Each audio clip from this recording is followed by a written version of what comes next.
하루에도 수백 개씩 쏟아지는 경제 뉴스들. 복잡하고 재미없고 깊이가 없어서 실망하셨습니까? 복잡한 건 쉽게, 쉬운 건 재밌게, 재미있는 건 깊게 전해드립니다. 뉴스는 이해다. 언더스탠딩. 유튜브에서 언더스탠딩을 검색하세요. 좋아요 안 누른 당신 부끄럽군요. 구독 누르세요. 예, 자 김상훈 기자가 먼저 정리 좀 해주시겠어요? 어서 오십시오. 네, 안녕하세요. 예. 김상훈입니다. 네. 상황 좀 업데이트 할 만한 게 어떤 게 좀 있어요? 아, 네. 뭐 이런 가슴 아픈 얘기는 전달 안 해드리는 게 뭐 좋긴 한데 그냥 벌어진 일이라 조금 정리를 해드리면 지금 우크라이나가 정오쯤 됐습니다. 네. 시각이. 그래서 어제가 침공을 했으니까 한 하루 반 정도 지난 거예요. 예. 조금 정리를 해드리면 원래 23일부터 우크라이나에 그 러시아가 사이버 어택을 많이 했다고 해요. 예. 디도스 공격을 하고 24일 새벽 1시에 젤렌스키 우크라이나 대통령이 러시아가 침공한다 라고 승인을 했다라고 얘기를 하고 3시경쯤에 새벽 3시경쯤에 우크라이나 접경으로 가는 러시아 탱크나 뭐 장갑차 이런 것들이 목격이 됐다라고 하면서 한 4시 30분 새벽 4시 30분쯤에 유엔에서 긴급히 안보리 이사회를 열었죠. 예. 그리고 본격적인 침공이 한 5시부터 시작이 됐어요. 새벽 5시. 맞습니다. 그때부터 막 미사일이 떨어지기 시작을 했는데 네. 일단 사진을 조금 먼저 보여드리면 사진 한 번만 띄워주시겠어요? 예. 이게 키예프 시가지입니다. 네. 연기가 나고 있고 헬리콥터들이 날아다니죠. 그게 러시아 맞습니다. 헬기 모양이죠. 예. 그리고 러시아에서는 군사시설만 타격을 했다라고 얘기를 했는데 네. 이렇게 민간 주거지에 포탄이 떨어진 모습도 있고 이 맨 밑에 사진은 우크라이나 키예프 시민들이 피난을 가기 위해서 그래서 교통정체가 돼 있는 모습이고요. 네. 못 가신 분들은 방공호죠. 지하철역에서 이렇게 몸을 피해 계시는 뭐 그런 상황이 폭격이 계속되고 있나 봐요. 그렇죠. 네. 예. 그 미국에서 발표한 바로는 미사일 요격이 한 160여 차례 뭐 이 정도 됐다라고 얘기를 하더라고요. 그래서 이게 지금 시간별로 쭉 정리를 해놓은 건데 네. 그래서 오전 6시에 우크라이나에서 계엄령을 선포를 했고 예. 그리고 본격적인 교전은 한 7시부터 시작이 됐어요. 요격은 5시부터 시작이 됐지만 지상군이 들어오면 그때부터 서로 교전을 하게 되잖아요. 예. 그래서 한 7개 지역에서 공격을 받고 있다라고 우크라이나 정부에서 공식적으로 발표를 했고 예. 저건 접경 지역인 모양이네. 맞습니다. 예. 그래서 조금 정리를 해드리면 이게 우크라이나 지도입니다. 예. 수도 키예프가 여기에 있어요. 예. 그래서 그 보시면 이 분홍색 네. 분홍색 점들이 한 5시경쯤에 그 미사일 요격이었던 것 같아요. 예. 그러니까 처음에 이렇게 막 그 미사일로 요격을 하고 또 두 번째 굉장히 우크라이나 전역에 그 미사일 요격을 했죠. 예. 그리고 이런 루트로 이제 지상군이 들어오고 있습니다. 예. 아, 네. 네. 혹시 기억하실지 모르겠는데 이게 제가 지난번에 한번 보여드렸던 시나리오였어요. 예. 그때 이렇게 들어올 거다. 벨라루스 쪽에서 벨라루스 들어오고. 위에서 들어오고, 그렇죠. 벨라루스 위에서 들어오고, 러시아에서도 이렇게 들어오고, 이쪽에서도 들어오고. 크림반도에서도 들어가고. 맞습니다. 예. 맞습니다. 그래서 네. 지금 현재 상황은 7시부터 다시 미사일 우크라이나 시간으로 7시쯤부터 다시 미사일 요격이 시작됐다고 해요. 예. 그리고 러시아 군대가 뭐 키예프 거의 근처까지 와 있다. 아하. 그리고 어제 굉장히 좀 치열하게 교전이 벌어졌던 것 중에 하나가 예. 키예프 근처에 있는 고스토멜이라고 하는 공항 비행기 활주로예요. 아, 네. 비행장인데 소형 비행장인데 러시아 군대가 여기를 점령을 하고 여기를 통해서 수송기로 지상군을 이렇게 키예프로 내려보내려고 장악해서 비행기로 바로 이렇게. 네. 그래서 여기서 한번 치열하게 교전이 벌어졌는데 네. 우크라이나군이 방어는 했다라고 뭐 소식은 전해지고 있습니다. 네. 그래서 현재의 상황 자체는 뭐 우크라이나 정부는 우리가 지상군의 진격을 막아내고 있다 이렇게 발표는 하고 있는데 뭐 계속 교전이 벌어지고 어떻게 전황이 전개가 될지 아직은 조금 혼선인 상황이기도 해요. 그래서 핵심 요충지가 여기라고 하는데 아마도 오늘 또 여기서 꽤 치열한 교전이 벌어지지 않을까 그렇게 예상은 하고 있습니다.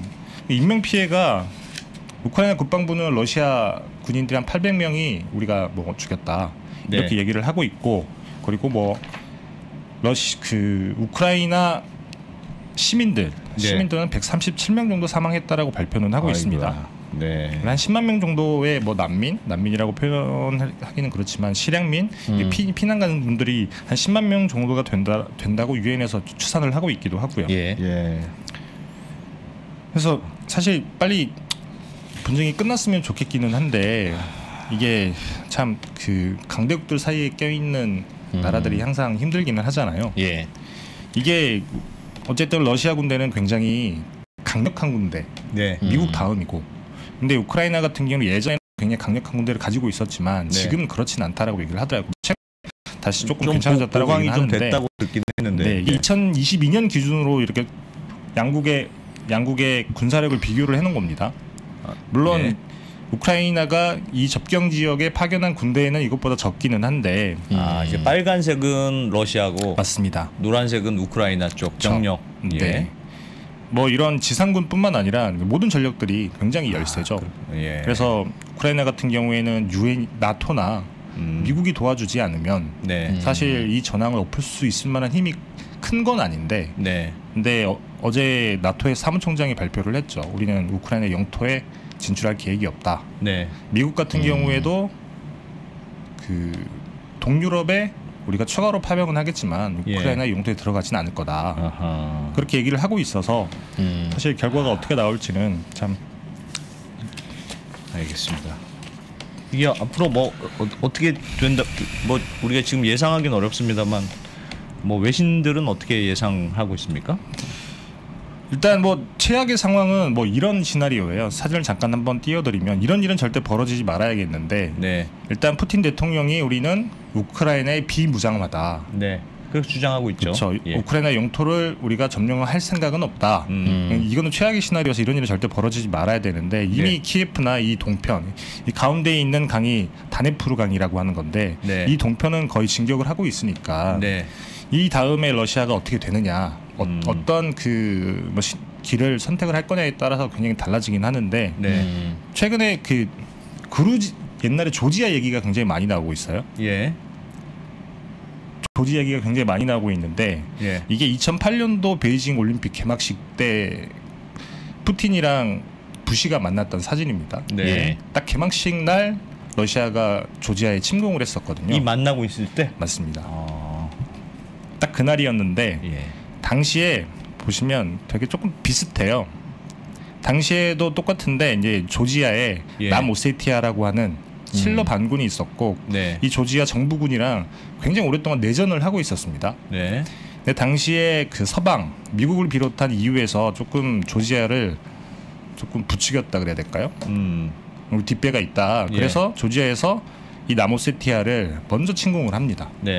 먼저 침공을 하는데, 그래서 러시아가 그 바로 다음 날 바로 그 전쟁에 개입을 하죠. 개입을 하면서 여기 친러시아 공화국 이쪽을 통해서 공격을 하고, 그 다음에 남오세티아에도 들어가서 같이 싸우고, 그래서 전쟁이 한 5일 만에 끝이 났는데, 4일인가 5일 만에 끝이 났는데, 당시에는 조지아가 항복을 해서 끝이 났는데, 그때 그 서방이나 EU나 미국에서 사실 모른 척 했다라고 해야 될까요? 프랑스가 중재를 해서 종전을 하기는 했지만 전쟁에 개입하지 않았었거든요. 그래서 당시에 나왔던 만평 중에 이런 게 있어요. 러시아라고 하는 큰 곰이 있고, 이 오세티아라고 하는 자그마한 곰이 있는데, 조지아 정부가 먼저 때린 거죠. 그래서 믿었던 데가 뭐 미국, EU, 나토 뭐 이런 거였는데, 와서 손잡고 가버리니까 본인이 할 수 있는 방법이 없었던 거예요. 사실 우크라이나도 비슷한 상황, 안타깝지만 현재는 그런 상황인데, 그래서 우크라이나에서 계속 하는 얘기가 경제 제재, 그러니까 EU나 미국 같은 경우에 할 수 있는 게 경제 제재밖에 없거든요. 이 경제 제재라도 굉장히 강하게 좀 해달라. 그래서 어제 뭐 EU에서 추가 제재안을 발표를 하기는 했어요. 22일 날 먼저 발표한 게 뭐였냐면, 당시에 그 돈바스 지역에 평화 유지군을 우리가 주둔시키겠다라고 푸틴이 얘기를 하면서 그때 먼저 제재안을 발표를 했는데, 그 제재안의 내용을 보면 그 독립선언을 승인한, 그러니까 도네츠크랑 루간스크 공화국, 그 국가의 독립을 승인한 러시아 하원 의원, 네. 315명이랑 뭐 개인 단체 이런 개인 단체 개인이나 단체의 자산을 EU 내에 있는 자산을 그냥 동결하고 끝이었습니다. 푸틴이나 그걸 반대하는 원들 그 사람들은 동결을 하지 않고 푸틴이 빠졌다는 게 굉장히 좀 이상하죠. 네. 그리고 뭐 국채 거래를 금지하거나 이런 되게 제재이기는 한데 네. 큰 효과가 없는. 그리고 그때 당시에 만약에 거기에 주둔하는 게 아니라 침공을 하게 되면 우리가 네. 추가 제재안을 발표를 할 텐데 네. 그때는 국제 결제 시스템이라고 스위프트 얘기가 뭐 외신에도 굉장히 많이 나오고 있는데 네. 이 스위프트가 뭐냐면 이 자금 거래에만 쓰는 일종의 통신망 같은 거예요. 예. 은행들이 뭐 예를 들면 외국에 있는 은행에 돈을 보낼 때 외환 거래를 할 때 예. 그 예전에도 이런 게 있었는데 스위프트가 뭐냐면 이 우리가 생각하기에 나쁜 짓을 하지 않는 인증할 수 있는 신뢰할 수 있을 만한 기관들만 니들만 들어와서 자금 거래를 해라. 예. 그 결제망이 만들어져 있는데 그래서 서방이나 미국 같은 경우에 나쁜 짓을 한 나라들 예를 들면 이란 그다음에 북한 네. 이런 나라들은 결제망에서 아예 배제를 시켜버립니다. 네. 그럼 거기서는 이란 같은 경우에는 석유를 수출을 하는데 결제 대금을 받을 수가 없는 거예요. 북한도 마찬가지겠죠. 예. 그래서 이게 어떻게 보면 경제 제재 중에 가장 수위가 높은 건데 네. EU도 그렇고 미국도 그렇고 이건 하지 않겠다. 이번 맞습니다. 러시아에 대해서 네네, 예. 하지 않겠다라고 얘기를 하고 있어서 우크라이나는 굉장히 원하고 있거든요. 이거라도 하면 그래도 러시아가 자금줄을 그렇죠. 하지 않겠느냐. 러시아 같은 경우에는 원자재를 팔아야 돈을 벌 수 있는데 원자재를 팔아도 결제가 안 되면 돈을 들고 올 수가 없잖아요. 그렇죠. 그래서 우크라이나 입장에서 조금 발을 동동 구르고 있는. 네. 미국 같은 경우에도 푸틴은 직접 제재는 안 했더라고요. 제재안을 발표를 하기는 했는데. 네. 그래서 어떻게 보면 좀 제재안이 싱겁다라고 해야 될까요? 예. 그렇군요. 러시아 대응은 뭐 아직은 뭐 아직은 러시아가 어떤 뭐 길을 선택을 할지 모르기는 한데 사실 네. 스위프트 얘기를 잠깐 다시 한번 드리자면 러시아가 그 2014년 우크라이나 사태, 그러니까 돈바스에서 처음 전쟁이 벌어졌을 때 네. 당시부터 경제 제재를 받고 있기는 해서 그때부터 준비를 조금 많이 해왔다고 합니다. 네. 스위프트 같은 경우에도 본인들이 그 스위프트라고 하는 결제망에서 배제가 되더라도 본인들이 할 수 있는 방법들을 꾸준히 갖추고 있대요. 그래서 뭐 예를 들면 유라시아 경제연합 국가들 주변에 있는 예. 벨라루스 같은 이런 데들은 스위프트가 아니더라도 결제할 수 있는 망이 따로 있기는 하다고 합니다. 별도의 통신망을 깔아놨다. 그래서 뭐 EU나 미국 같은 경우에는 이게 뭐 실효성이 없다라고 판단을 해서 안 했을 수도 있기는 한데 네. 근데 우크라이나 입장에서는 사실 어떻게 보면 나토의 가입부터 시작해서 서방에서 어떻게 보면 굉장히 좀 부추긴 측면이 많이 있잖아요. 예. 그러니까 나토에도 가입을 하고 그러면 우리가 니네 안보도 지켜줄 수 있고 그랬는데 네. 결국에 러시아가 우리는 더 이상 못 참겠다라고 들어왔을 때는 그냥 바깥에서 보고만 있는 그런 형국이 되어 있는 상황이라고 이해를 하시면 될 것 같습니다. 알겠습니다. 예. 네. 고맙습니다. 네. 네. 잘 네, 됐습니다. 감사합니다. 기자였습니다. 네. 네.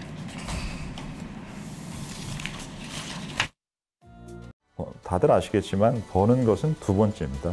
지키는 것이 첫 번째이고 예전엔 답이 있었으니까 그냥 그대로 하면 되지만 이제는 구조를 스스로 짜셔야 됩니다. 기존의 방식으로 세상을 볼 수가 없어진 겁니다. 약세장에서 더 강해지는 오종태의 특급 솔루션. 주가를 결정하는 8가지 변수.